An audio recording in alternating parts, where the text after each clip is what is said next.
That's funny. Hey everybody, welcome back to our channel. So Jen happened to rope her father and myself into doing a Father's Day Q&A. Before we get started, don't forget to click subscribe. Okay, so I'm going to start with an easy one. What do you like about being a dad / grandpa?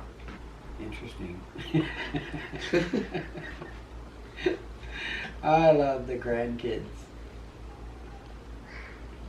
Just having grandkids? Just having Nothing about it. Nothing just about having it. them. You love having grandkids. Yeah. Everything about grandkids.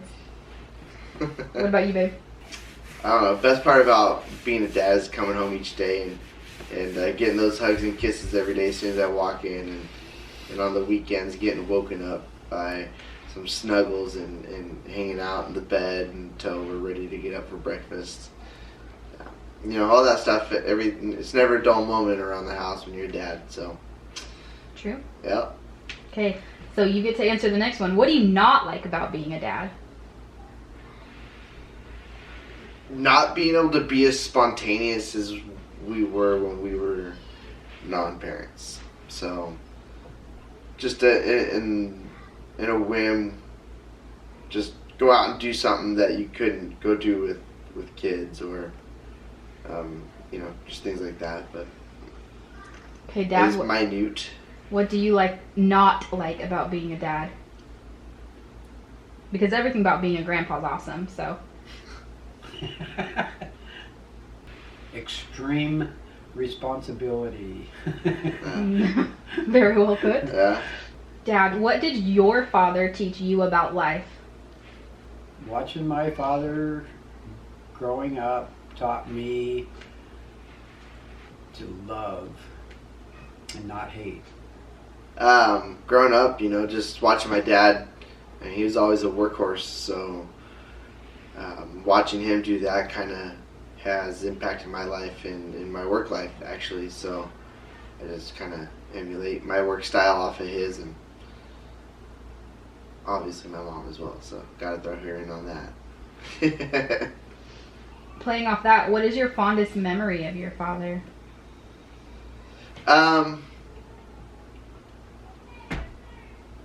Him dropping us off to go fishing or riding in the rail truck. My dad used to work for a railroad company, and back in the day he used to take me in his work truck that would clean the tracks. It would, you know, it's a pickup truck that had actual wheels to go on the railroad tracks, and it had brushes on it and clean all the debris off there so the trains wouldn't derail. And he would always, you know, after my parents had divorced, I would go stay with him sometimes, and I would definitely go to work with him, and I would love to go ride in that truck. Dad, what's your fondest memory of your father? Oh, it has to be doing mechanical work, rebuilding diesel engines. Was the first time he taught me how to rebuild a diesel engine. He let me do it all by myself from scratch, and it actually ran when I was finished. That's how you know you did it right, huh? How did you feel when you found out you were going to be a father for the first time? With my fingers.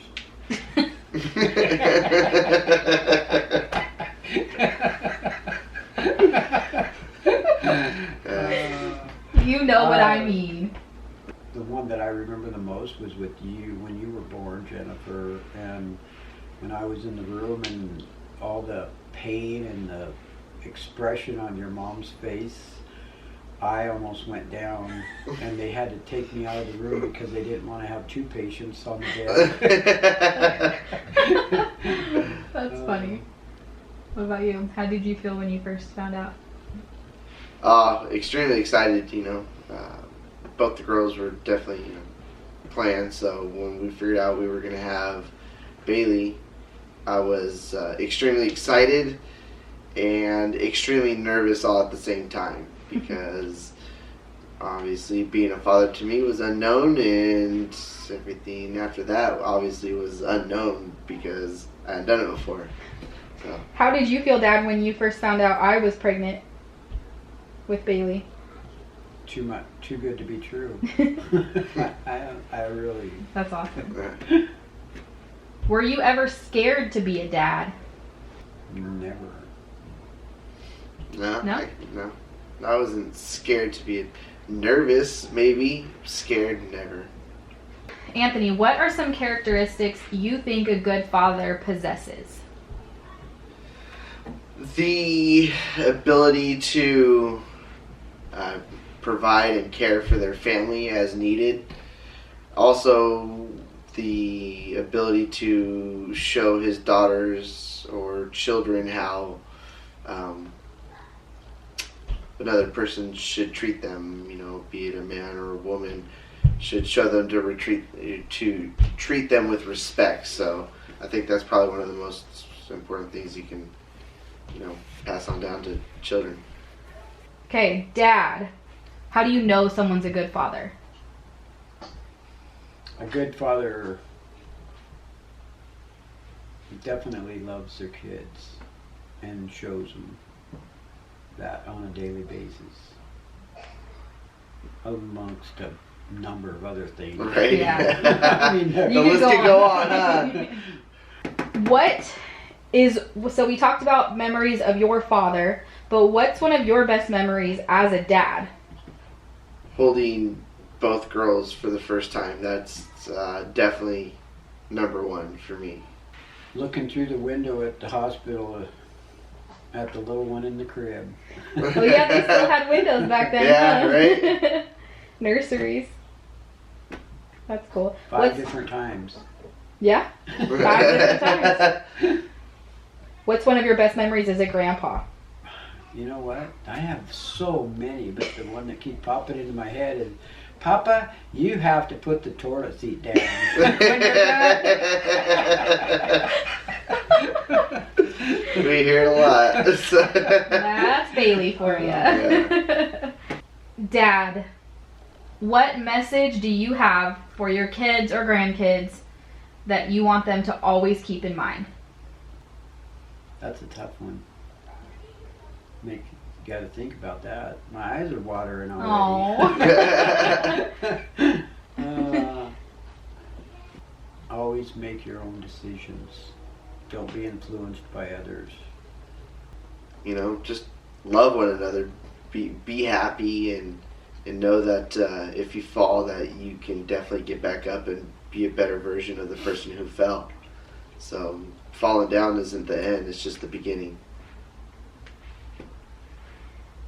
Well, that got deep. Well, you asked a deep question. Okay, so if you could go back to one day or one period of time from your childhood, when would that be and why? Oh, hands down. So, alright. So, I'll never forget this one time in my childhood where it was my mom and my brother Louie. We were living in Eastern Washington, and we lived really close to the park, or the neighborhood park, and we were 2 houses away, and we would always go play baseball. They had these 4 trees that were shaped perfectly in a diamond, and we'd go out there with the tennis ball and the tennis racket because it would hit further. So, I mean, who doesn't want to hit home runs? So we would so if I could relive this moment over and over again, this would be the one I would do it. So my mom was hitting, and Louie was pitching, and I was catching, and Louie threw the ball to my mom, and my mom swung as hard as she could, and we thought she hit it straight up in the air because we didn't see it go out. And we all looked up in the air trying to find the ball and catch it real quick, and even my mom, and we couldn't find the ball. It never came down.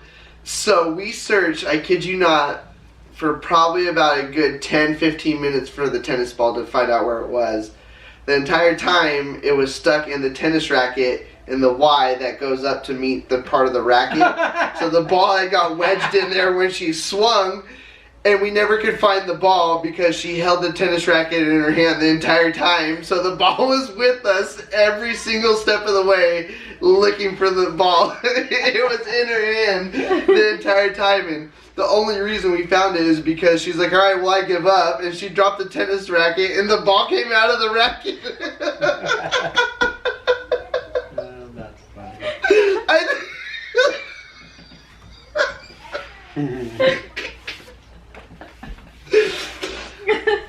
I know when you two watch this, you're going to die laughing because it is amazing. Going back to when there was a little over 2 feet of snow on the ground, and we built a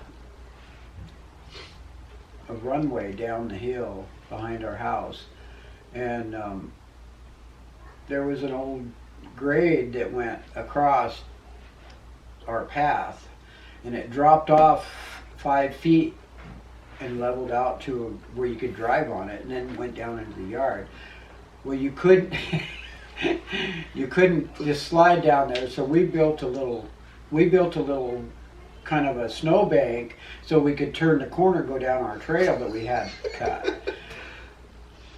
The neighbor gal, she wanted to go down that hill like everybody else was.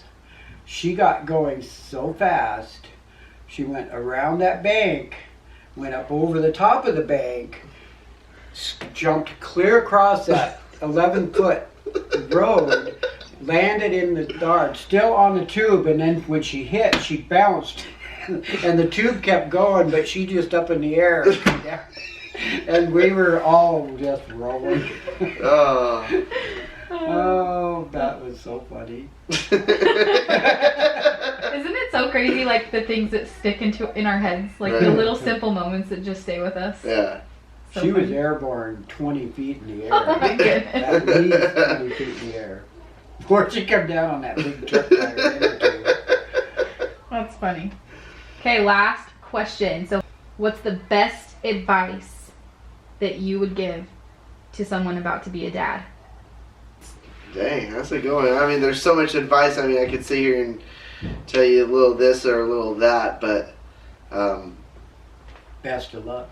yeah, right. Best advice that I could give is just have the utmost love for your children, because the love that you show them is going to be the love that they show the world. So you just got to be a good person to them, and they will follow suit if you do your job. Always watch what you say. Yeah. Kids learn from the time they're born by what they hear. They pick up things. They're smarter than we are when they're born. We just teach them the bad habits. That's all we have for you today. Thank you so much for watching. If you've made it all the way to the end, let us know by commenting "Dads are awesome," because we are. Remember to stay humble, be kind, and we'll see you next time around. Before we get started, don't forget to click. Hurry up, it's about to die. Hurry up. What do I say? That's Smell all. watermelon. Strawberries. Maybe. So. Oh, I can see myself. Hey, I'm on your left. Oh no, that's your right. It's a reverse mirror.